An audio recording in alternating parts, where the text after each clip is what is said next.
Bonjour à tous, Franck Blandin, ton coach en développement personnel. Alors aujourd'hui, une vidéo finalement qui est d'une importance capitale pour moi. Je vais traiter le sujet très important des atypiques, des HP du haut potentiel. C'est aussi, attention, le sujet principalement en fait de l'isolement. C'est en fait quelqu'un qui, comme toi, a des qualités depuis l'enfance extrêmement importantes et ces qualités, tu ne trouves pas écho. Tu n'arrives pas à te faire entendre, comprendre. Tes parents n'arrivent pas à te gérer.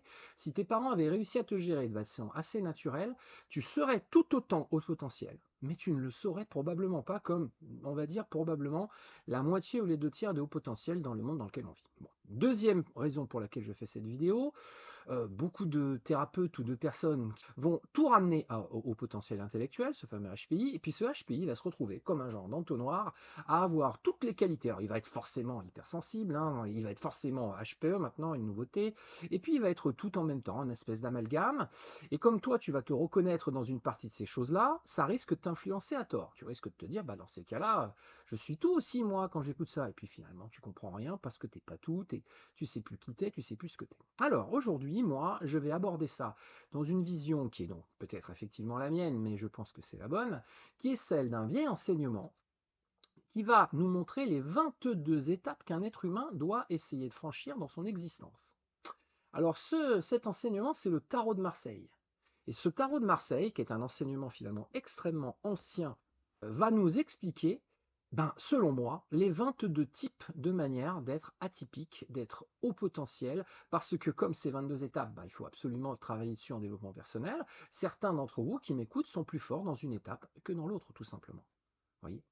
Alors, je vais commencer finalement tout de suite par un exemple, comme ça va être plus rapide. On va commencer par le premier. Le battleur, le tarot, donc le jeu auquel vous jouez peut-être aux cartes depuis longtemps, ce battleur, c'est quoi? C'est quoi son à haute potentialité au battleur? C'est tout simplement l'ouverture d'esprit. Ah, alors je parle de toi, tu es un haut potentiel, et tu as un truc étonnant que les autres n'ont pas forcément, tu es ouvert d'esprit. Ah, dis donc, hein? T'es ouvert d'esprit. Les gens ne le sont pas tant que ça. Quand on leur amène quelque chose de nouveau, ils se braquent. Toi, non. Et depuis l'enfance, tu comprends pas bien pourquoi ils font ça. Et ça va créer des troubles individuels. Si tu as uniquement de l'ouverture d'esprit, il faut que tu comprennes que ça va te poser un problème. Une énorme curiosité, un besoin que ça bouge et que ça avance, une véritable capacité d'ouverture d'esprit, tu vas être, finalement, au potentiel de type numéro 1, le battleur dans le tarot de Marseille. La suite, la papesse, numéro 2, c'est la remise en question. Alors donc, attention, ne pas confondre les deux, c'est pas pareil. C'est pas pareil d'être ouvert d'esprit que de se remettre en question. Alors moi, je connais très bien les hauts potentiels qui se remettent en question. Hein, les hauts potentiels de remise en question sont des gens qui sont dans le déni total, comme probablement tu l'es, en te disant mais tout le monde fait ça. Non, tout le monde ne fait pas de la remise en question comme toi. Et puis de toute façon, il n'y a que comme ça qu'on peut avancer. Oui, mais les gens ne le font pas par ego et par orgueil. Alors retourne, conseil pour toi si tu es de type 2 remetteur en cause, conseil pour toi, au lieu d'imaginer être dans le déni que les gens se remettent en question, tu te demandes combien de gens dans ta vie tu mettrais la casquette, l'étiquette de remise en cause. Et tu vas voir que tu ne le feras que pour 3 ou 4 personnes, comme tout être humain, et donc que tu ne peux pas continuer ton déni. Et on va pouvoir travailler ensemble, si on travaille ensemble, sur comment est-ce qu'on gère ta potentialité, ton atypicité d'être remetteur en cause.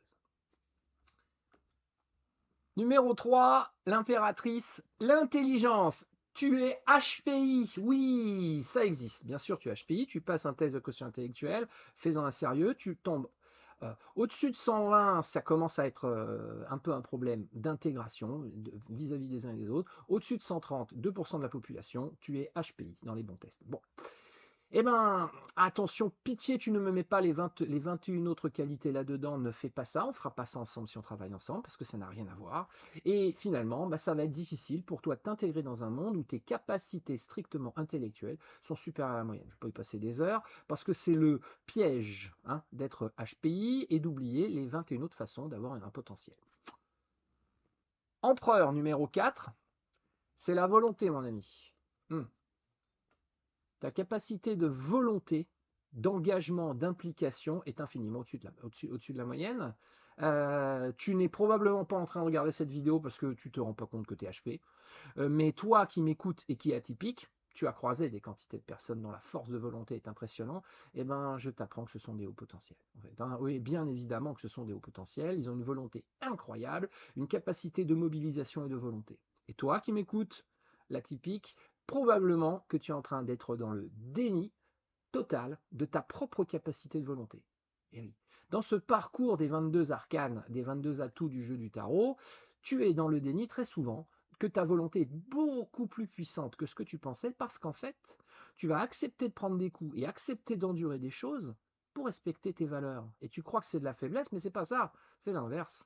C'est l'empereur et c'est la volonté qui se mettent en place. On en reparlera dans d'autres vidéos et tu pourras m'en reparler en m'envoyant un petit message personnel. Numéro 5, le mot le plus important en développement personnel, ce n'est pas l'intelligence, c'est la sagesse. La sagesse, c'est l'état dans lequel on se situe, c'est ce qu'on a compris, la somme de nos connaissances. L'intelligence de l'impératrice, c'est finalement seulement un outil. Votre côté HPI n'est qu'un outil, alors que c'est la sagesse qui est importante. Alors la sagesse ici, eh bien, tout simplement, vous allez avoir une capacité de connaissance. Ce sont les gens qui ont une connaissance et une sagesse finalement supérieure à la moyenne et qui vont se retrouver à avoir du mal à s'intégrer dans la société de par leur envie d'apprendre, leur envie de récupérer de la connaissance. Quelle est la différence avec l'intelligence? L'intelligence, c'est vraiment comme le microprocesseur de l'ordinateur. C'est le microprocesseur de l'ordinateur. Il y a des gens qui ont un microprocesseur plus puissant. Moi, je vous certifie que je ne suis pas complètement idiot, c'est vrai, mais j'ai croisé des gens avec un meilleur microprocesseur que moi. Les gens qui sont HPI, et parfois les THPI, eh ben, je ne suis pas THPI. HPI, j'en suis peut-être pas très loin, j'ai pas fait les tests, ça ne m'intéresse pas, mais par contre, je suis effectivement obligé de reconnaître que les THPI sont plus forts que moi. C'est pas la même démarche qu'une démarche beaucoup plus patiente d'aller récupérer de l'information. Vous voyez, ce battleur un peu curieux va chercher de l'information et va donc utiliser cette remise en question, cette ouverture d'esprit pour acquérir à un moment donné à l'autre la sagesse. Si tu te reconnais là-dedans et que ça t'isole, ben parlons-en quoi. Numéro 6, l'amoureux. Ah, bah le v'là, votre fameux hypersensible. Tu es hypersensible, tu es sensible. Tu prônes quoi? Tu prônes des choses comme la gentillesse, la bonté, la générosité, l'écoute, tout ça. Tu positionnes des valeurs nobles et positives et tu te retrouves isolé par rapport aux uns et aux autres. Tu es le sensible. Je reviendrai sur la nuance entre le sensible et l'hypersensible. Mais en fait, tu es le sensible. Et tu as besoin d'aide. Alors, pitié, fais très attention à tomber dans le piège d'un charlatan qui va t'expliquer que il faut forcément être HPI, il faut forcément ci, il faut forcément ça. Avoir des belles valeurs, tout simplement, de générosité, de gentillesse, rend intelligent. Non, c'est pas pareil. Tu vas croiser dans l'existence des gens dont la douceur, la bonté, la gentillesse sont incroyables. Il faut que vous compreniez que chacun de ces 22 atouts du tarot, ces 22 cartes, amène à des gens hors normes et qu'il n'y a pas besoin d'avoir un quotient intellectuel de 160 pour être incroyable parce qu'on a une gentillesse, un équivalent d'un quotient de gentillesse de 160. Si on est au maximum de la gentillesse, eh ben on va... Alors est-ce que ça n'amène que des qualités? Ben non, parce que ça déstabilise l'entourage, ça déstabilise les gens d'être gentils, d'être généreux. Et oui, ça n'est pas que des côtés positifs. Très important ce que je viens de dire à l'instant, je reviendrai dessus. Le chariot. Ah bah vous le connaissez très bien, le chariot, numéro 7. Le chariot, c'est celui qui fonce dans le tas. C'est celui qu'on appelle depuis des décennies l'hyperactif et que maintenant on appelle le TDAH. Ah bah bien sûr. Vous êtes atypique de type numéro 7, vous êtes l'hyperactif, le TDAH. Bah pour vous, il faut que ça bouge dans tous les sens. Engagement, implication. Vous êtes une pile électrique. Il y a des chances, effectivement, d'être aussi HPI et d'avoir une forte capacité d'intelligence et de vous emmêler les crayons. Je vous donne un exemple absolument élémentaire à la télévision aujourd'hui. La série HPI avec Morgan Alvaro, là, et puis l'actrice rousse. Et vous vous retrouvez donc à avoir un double problématique. Intelligence incroyable, et puis alors totalement et complètement TDAH. Cette fille, elle n'est pas HPI, elle est hyperactive. Et elle possède en même temps qu'elle est hyperactive, un quotient intellectuel. Donc évidemment, la plupart des gens ne se reconnaissent pas quand ils sont HPI parce qu'ils ne sont pas forcément HPI et TDAH. Les gens qui sont HPI et TDAH vont commencer peut-être à trouver certains points communs éventuellement avec cette nana-là. J'aime bien celui-là, excusez-moi, je vous abats ma carte principale. La raison pour laquelle vous avez des problèmes, Arcane 8, la justice. Chers amis, l'une des 5 fameuses blessures de Louise Bourbeau, hein, Vous avez un problème avec la justice, vous souffrez de façon catastrophique de l'injustice. C'est pas pour ça que vous êtes HPI, c'est pas pour ça que vous avez d'autres qualités. Cette problématique de justice vous prend tellement aux tripes depuis l'enfance que vous ne savez pas de quoi il s'agit. Alors là, vous ne laissez pas avoir. Il y a 3 chances sur 4 que tous ceux qui m'écoutent vont me dire oui. Alors oui, un atypique a. Si c'est pas son intelligence le point commun, mon ami, que toi qui m'écoutes, c'est ça, c'est son anima, le fait d'être animé par la justice. Il y a pratiquement une certitude que chacun d'entre vous est animé par la justice et qu'il va falloir comprendre que ça va plutôt être ça qui va être votre point de rappel et de reconnaissance. Et deuxièmement, toutes les personnes avec lesquelles je travaille régulièrement sont animées aussi par le numéro 2, la remise en question. Vous voyez? Ah, et pas tellement par l'intelligence uniquement en fait. C'est pas ça le plus important, contrairement à ce qu'on essaye de nous faire croire, probablement parce que les gens n'ont pas conscience des choses. Numéro 9, l'ermite.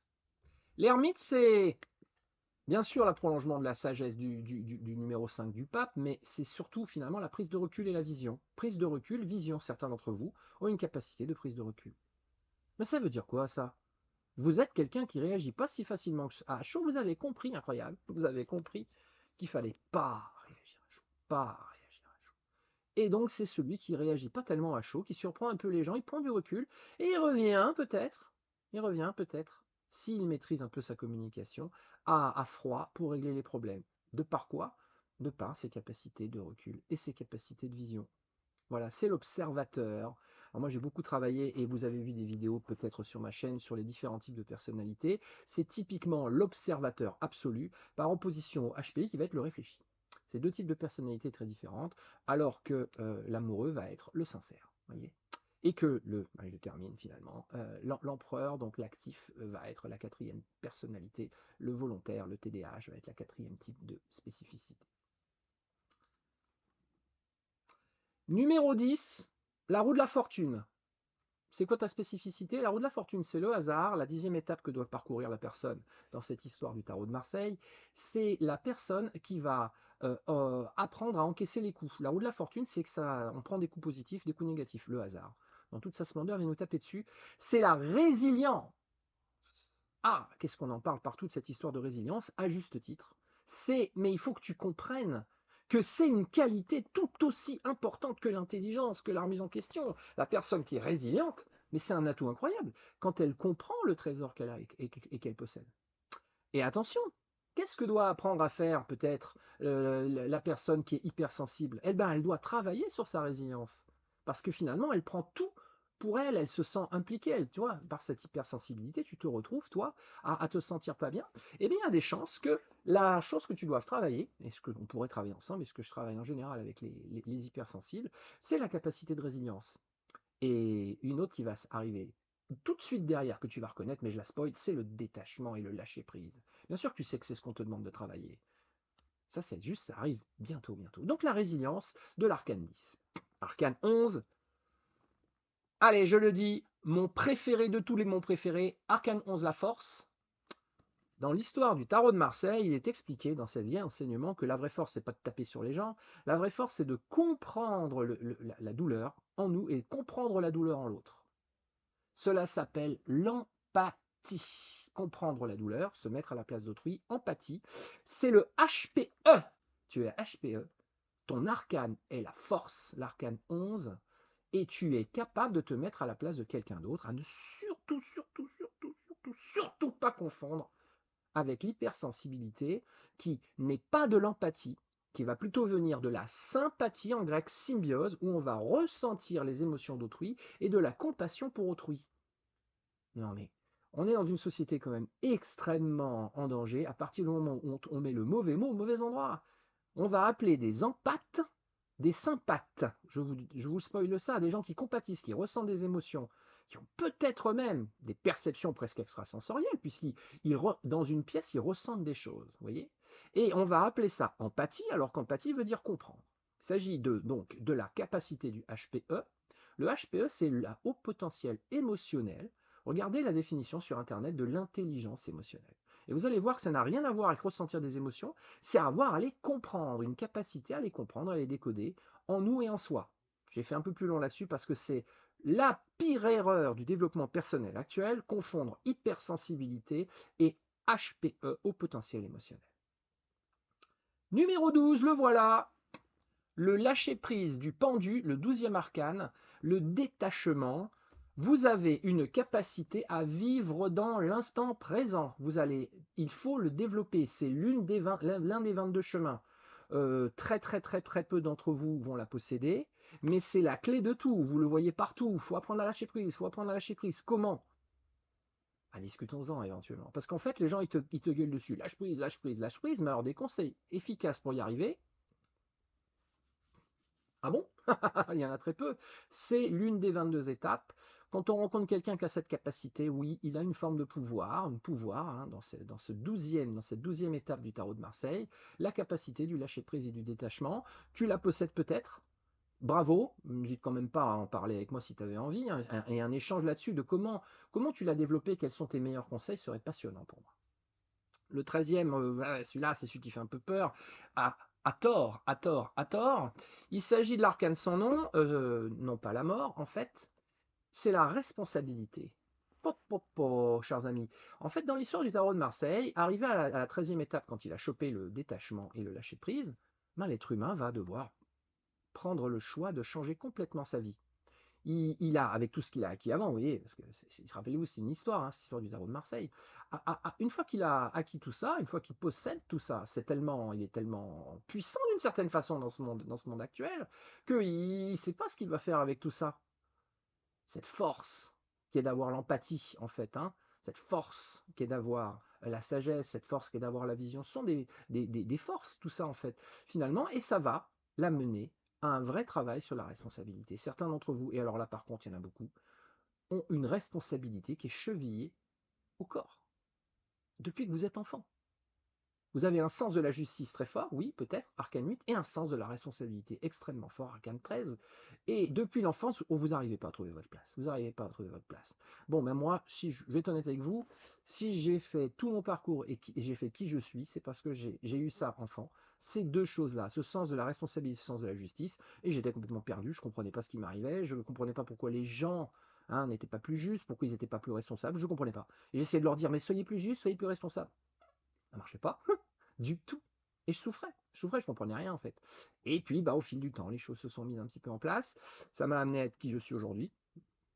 N'hésite pas, si tu as l'arcane 13 de la responsabilité, de venir discuter un peu avec moi si tu n'arrives pas à gérer ça. 14, la tempérance, chers amis, la pondération, le facilitateur, la personne qui est capable de tempérer, de calmer le jeu. Vous avez cette capacité, vous êtes le médiateur. Partout où vous passez depuis l'enfance, il y a beaucoup de force en toi si tu es un températeur, si tu es un pondérateur, un facilitateur, et tu sais t'arrêter.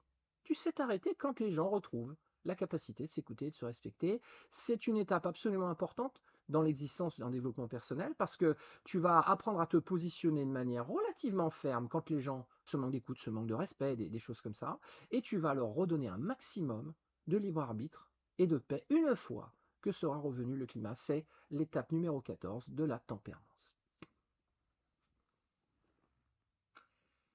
15, le diable, c'est la tentation, c'est la jalousie, c'est l'envie, ces choses-là dans l'histoire du tarot. Finalement, c'est l'étape du doute. Donc, qui es-tu? Tu es celui qui négativise et celui qui négativise tout.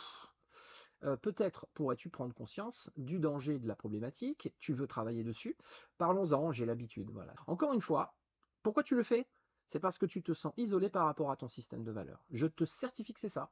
Il suffit de te demander quelles sont les valeurs très fortes que tu as parmi les 22 et sur lesquelles tu n'arrives pas à t'exprimer et tu vas avoir une piste. Mais ça t'amène, tu n'es pas que un des arcanes dont j'ai parlé, tu es aussi arcane 15, tu as une certaine forme de... Tu n'accuses pas les gens, alors tu vas t'accuser toi-même. Tu ne cherches pas à retourner la responsabilité sur les gens, tu cherches à les appeler à se remettre en question, toi tu te remets en question, tu es donc un peu malheureusement, un peu négatif. Pitié, prends conscience que c'est une chose très noble d'une certaine façon, parce que regarde ma vidéo sur c'est ma faute et je suis fautif, j'ai déjà traité le sujet. Numéro 16, attention, Dans le tarot, c'est peut-être la phrase la plus difficile, c'est la maison de Dieu, c'est tout s'effondre, voilà. Alors oui, c'est résister à la douleur, à la souffrance et à la perte. Bon, ben ici, arcane numéro 16, tu vas être quelqu'un qu'on connaît relativement bien dans le domaine du développement personnel, tu vas être en dépression. Tu vas être en dépression, mon ami. Pourquoi? Je viens de le dire un peu pour la partie précédente. Pour beaucoup de raisons. La dépression, je le fais en très accéléré ici, c'est finalement, ça provient à un moment de dépressurisation. Donc la pression va changer en toi quand il y aura trop de stress. La personne qui a inventé le mot avait compris, tout simplement. Moi, le jour où j'ai compris, j'ai dit, mais en fait, il y a un gars qui avait compris, sauf que qui nous le redit que c'est un changement de pression. Mais tu le sais bien que c'est un changement de pression. Le jour où tu es tombé en dépression, il y a quelque chose qui a craqué. Tu t'es tapé une crise de panique en ayant une pensée supplémentaire et tout s'est mis à vaciller. Et là, paf, tu es tombé en dépression. Bien sûr, la pression a changé. Tu es arrivé dans ta tête, tout se mélange. Tout se mélange dans ta tête. Tu es le dépressif. Beaucoup des atypiques vont partir par cette case-là. À un moment, on peut en être sorti, ça m'est arrivé. Tu es peut-être plus dans cet état et tu voudrais en reparler, de l'arcane 16, de la dépression. N'hésite pas, c'est un sujet que je maîtrise plutôt pas mal, en tout cas dans mon idée. Mais je passe à la suite. 17. L'espoir. T'es l'éternel positif. T'es l'éternel encourageant. T'es celui qui va insuffler de l'énergie à son entourage. Et des fois, tu prends sur toi. Des fois, c'est dur. Des fois, c'est dur, mais tu gardes le sourire. Tu gardes le sourire. J'ai rencontré 4 ou 5 personnes qui sont dans ma vie seulement, assez rares, qui sont toujours gentilles, toujours positives, toujours encourageantes, à peu près à n'importe quel moment, sauf vraiment quand ils sont à 1 millimètre de tomber en dépression. Si tu es comme ça, si tu as cette atypicité-là de l'espoir, Arcane 17, l'étoile, c'est l'étoile, excusez-moi, eh bien, prends-en conscience et puis on peut en parler. 18. La lune, le passé. Encore une fois, retour de la souffrance. Tu portes lourd. Tu portes lourd. Le passé dans le développement personnel, c'est la souffrance, c'est le subconscient, c'est les réflexes conditionnés. Notre camarade, c'est l'initié. Pour les gens qui connaissent, c'est l'initiation en ésotérisme. Notre camarade, le battleur, va à un moment devoir faire face à son passé. Voilà. Finalement, tu as un passé très lourd, il t'est arrivé des choses, ça n'a rien à voir avec en dépression, qui est une conséquence. Tu es une conséquence, c'est la dépression. La réalité, c'est que tu portes très lourd. Tu le sais que tu portes très lourd. Tu le sais que tu portes très lourd. Eh ben, il faut que tu passes par cette étape. C'est la 18e étape du tarot. C'est le passé. Il va falloir arriver à choisir entre la tour blanche, qui est de te libérer d'une partie des problématiques, et la tour noire. Il y avait un dessin. Il y avait 2 tours et puis un chemin en Y. Parlons-en, si tu portes très lourd, ben tu es un atypique, parce que finalement, on a des raisons d'accumuler, on a des raisons d'accumuler beaucoup plus que les gens. Encore très souvent un système de valeurs, encore très souvent une envie de ne pas blesser, de ne pas déranger, de ne pas décevoir, un animat de justice, une responsabilité, tu vois. Et à un moment, ça fait trop lourd.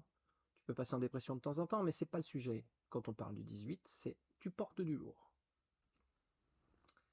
19, le soleil.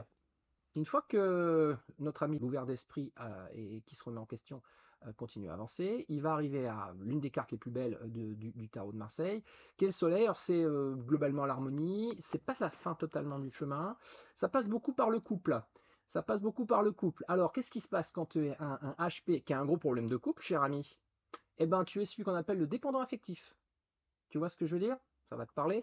Donc, si tu es dépendant affectif, attention, c'est encore une fois une forme de potentialité. C'est-à-dire que le 19 du soleil, c'est autrui, c'est l'autre, c'est le couple. Pour toi, l'autre est d'une importance capitale, en fait, dans ton développement. Tu as besoin de l'autre pour avancer. Et c'est l'une des plus belles cartes, les plus nobles. Sauf que quand ça dérape, parce que moi, je vous ai parlé plus des dérapages que des vraies qualités, quand ça dérape, eh ben, je deviens le dépendant affectif. Quand le soleil ne brille plus, tout simplement, eh ben, je suis dépendant affectif. Parlons-en, on expliquera un peu ma vision un peu de cette histoire. 20. Le jugement. Le jugement, non-jugement, donc 20e étape, je dois arrêter de juger et il va s'agir de la tolérance. Tu as une capacité de tolérance infiniment supérieure à la moyenne, dans un monde qui juge beaucoup, je pense que je ne t'apprends rien. Autant il y a du déni sur la remise en question de manière considérable, autant quand même les gens ne sont pas fous au point d'être dans le déni que les gens sont dans le jugement. Donc tu es un HP 20 tolérant. Ouh là là. C'est compliqué mon ami, parlons-en, c'est compliqué si tu es dans le déni par rapport à ça ou si tu ne sais pas gérer ta tolérance. Parce que finalement, tu vois les gens positionner des jugements, la gauche, la droite, et ci, et là, tu dis, mais pourquoi vous vous emballez comme ça? Pourquoi autant d'ego, autant d'orgueil? Pourquoi amener autant d'ego tout le temps, partout? Le non-jugement, c'est de calmer son ego et calmer son orgueil, bien évidemment. Et toi, naturellement, tu es capable de le faire. Peut-être un peu avec de la tempérance, peut-être un peu avec de la sagesse, quelle que soit la raison pour laquelle tu le fais. Tu es tolérant, Arcane 20, du non-jugement. C'est compliqué aussi de s'intégrer, de trouver sa place dans la société. Le 20, c'est plus simple. C'est l'aboutissement de tout. Alors toi, quel type de HP tu es? Bah, tu es celui qui est un peu plus assis, et tout le monde va t'accuser d'un complexe de supériorité. Alors moi, ça m'arrive très souvent. On va t'accuser, dès que tu oses dire ce que tu as compris, on va te tirer dans les pattes. On va te tirer dans les pattes depuis que tu es enfant, dès que tu oses parler. Tu sais, c'est celui qui dit tout haut ce que tout le monde pense tout bas. Tu es celui qui dit tout haut ce que tout le monde pense tout bas quand tu étais enfant, et aujourd'hui, tu t'interroges s'il faut continuer ou pas, tu t'en es pris tellement plein la figure quand tu fais ça, pourtant, voilà. Alors finalement, le type de HP, bah, c'est celui qui ose dire la vérité, celui qui possède la vérité, qui ose la dire, et qui se demande ce qu'il va bien pouvoir en faire, parce qu'on lui tape dessus dès qu'il ose le faire. Mais bien sûr, les gens sont dans le jugement, ils n'ont pas de remise en question, il faut être honnête, faut sortir du déni. Et donc, quand je suis au potentiel 21, pouf, je manie la vérité et je prends des coups. Et je ne sais pas comment la gérer, cette vérité. Et à l'âge que tu as, et tu peux être plus âgé que moi, tu sais pas comment gérer, qu'est-ce que je fais avec ma vérité que je possède, qu'est-ce que je dois la dire, la terre, qu'est-ce que j'en fais de tout ça? Et ça me rend fou, ça te rend dingue depuis que tu es enfant. Attention, il y a certainement d'autres choses qui se déclenchent, hein, responsabilité, justice. Pitié, essayons ensemble de décorréler et de comprendre à quel moment il s'agit de la justice qui se déclenche, à quel moment il s'agit de la tempérance, à quel moment il s'agit de ton besoin, ta volonté. Essayons de mettre les noms sur les vraies situations. Il ne reste plus que la fin. Dans le tarot, l'excuse, le fou, le mat. L'humilité, la qualité humaine de l'aboutissement du chemin, parce que sans humilité, toutes ces étapes, toutes ces forces que va avoir récupéré notre voyageur, eh ben, il risque de prendre le melon, pépère. Voilà. Et donc, en fait, dans l'histoire du tarot, il va recommencer le chemin jusqu'à temps que tout soit parfaitement maîtrisé, parce que finalement, il a peut-être appliqué sa technique à lui, son intelligence à lui, sans empathie. Vous voyez, il a peut-être manqué d'empathie, manqué d'écoute, il va peut-être trop être sûr qu'il va faire de telle ou telle façon, parce que ça a marché la première fois qu'il a fait son parcours, vous voyez. Et avec de l'humilité, ben, je vais changer d'approche, changer d'idée, gagner en écoute, gagner en ouverture d'esprit. Il va repasser par toutes les étapes, et c'est absolument indispensable. C'est pas parce qu'on a fait une fois une réussite d'une certaine façon qu'on a tout découvert, non, vous le savez bien. Donc même si on avait monté 21 étages, hein, dans une tour, et qu'on avait réussi à être le premier à avoir ça et décrocher le pompon, et ben l'humilité va faire que je vais recommencer. Alors certains d'entre vous, effectivement, se rendent bien compte qu'ils ne comprennent pas pourquoi les gens, finalement, fonctionnent tels qu'ils fonctionnent, et pourquoi les gens ne remettent pas un peu plus en question les choses, pourquoi les gens ne sont pas un peu plus humbles, et pourquoi. Alors celui qui a l'impression qu'il est concerné par les 22 types d'atypicité, mais j'aimerais bien qu'il y en ait un ou deux pour lesquels ce serait le cas, et ben ces personnes-là possèdent très probablement l'humilité, parce que vous savez qu'à un moment dans votre parcours, il a fallu travailler avec. Voilà. Parlons-en éventuellement. Merci pour l'écoute. Bon, je sais que c'est pas évident d'écouter une vidéo aussi longue, mais j'ai quand même essayé de faire rapide sur 22 points extrêmement importants, de vous amener à prendre conscience que j'essaie de faire quoi, moi? Pitié, arrêtons de tout résumer à du HPI, de se tromper entre un HP et un hypersensible, et de confondre de l'intelligence émotionnelle, donc de l'empathie, et de la compassion. Compassion, ce n'est pas pareil d'être compatissant que de comprendre ce que l'autre pense, en fait, d'être capable de se mettre à sa place, voilà. Le stress qui va amener la dépression, hein, du mot dépression, qu'il faut gérer le passé lourd, que ce sont souvent vos qualités extrêmement fortes que vos parents ont du mal à gérer enfant, et donc on va se retrouver atypique, simplement parce qu'on se sent incompris, seul et isolé, vous savez bien. Je l'ai dit, la plupart des atypiques ont eu des amis avec lesquels c'est passé à l'école, ont eu des parents plus ou moins capables de les gérer, et se doutent bien qu'ils ont des choses un peu différentes des autres, mais non, ne sont pas gênés, n'en souffrent pas. Voilà. Toi, tu peux, quand tu les rencontres dans ta vie, bah, ça fait énormément de bien parce qu'ils sont comme toi, ils te comprennent. Mais eux ne sont pas passés forcément par la case souffrance. Ils ont un peu de mal des fois à dire, mais c'est bizarre, je suis pas passé moi par la case douleur, par la case souffrance. Bah, c'est juste tout simplement, dans ma vision à moi, le hasard qui leur a donné des parents capables de les gérer et puis des amis. Voilà, moi j'ai eu des amis à l'école quand j'étais enfant, que j'ai encore aujourd'hui, atypiques aussi, et j'aide depuis 25 ans des gens qui n'en ont pas eu. Ils n'en ont pas eu des amis capables de leur éviter de ressentir un isolement complet. Tu te reconnaîtras si tu vois de qui je parle, puisque beaucoup de personnes que j'aide se reconnaîtront. Donc tu te reconnaîtras, toi que je coach depuis tant longtemps, si tant d'années. Hein. Tous ceux que je coach vont se reconnaître parce que finalement, certains d'entre vous n'ont pas eu de personnes importantes qui les ont aidés à ne pas se sentir seuls. Merci beaucoup. N'hésitez pas à vous abonner, liker, partager tout ce qui se dit en fin de vidéo. Et puis à très bientôt, éventuellement sur ma chaîne.